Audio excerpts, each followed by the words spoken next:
last night, and ABC 13 News was talking about laser procedures at med spas and that type of thing. And I thought, you know, from the impression I've gotten and the impression I've gotten from others, that there was rather a broad brush painted when it came to the subject. And having you here today, Noel Halgreen with Sona MedSpa, I'm going to take advantage of you being here to be able to talk about an important news story that has a big impact on the spa business. And welcome back.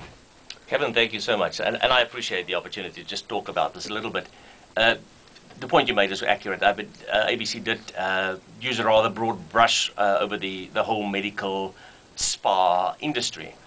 And quite frankly, I mean, there are a number of, I guess I should just call them businesses for a broad term, that call themselves medical spas, but they all have different business models and different approaches. Some would, like we do, would employ just experienced and qualified nurses to do the procedures. Others would employ estheticians, and others even would employ technicians.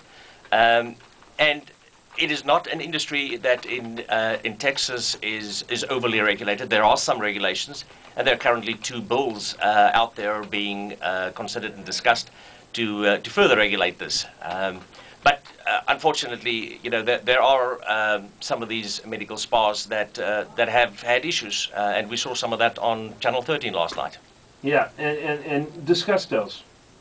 Well, I mean, what was shown there was a client that had been burnt. There's no other term for that, during a laser hair removal process. Now, the laser hair removal itself, as a process, it's a procedure that you need to take care of.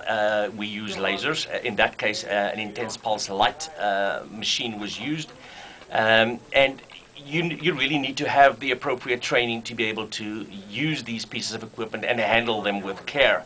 I am a strong supporter of really ensuring that the frontline clinician is really well trained. Yes, you may have a medical director, or you even may have a doctor on site, but the treatment is actually happening right there in the treatment room by the clinician or the Where the technician. rubber meets the road or the laser meets the hair. Absolutely. And if that level of knowledge and understanding of what's happening there is not there, that's where the damage is done. And certainly, you know, from a Texas point of view, if anything needs to be sharpened up, that's probably the area that we really need to focus on. And it's like anything else, you know.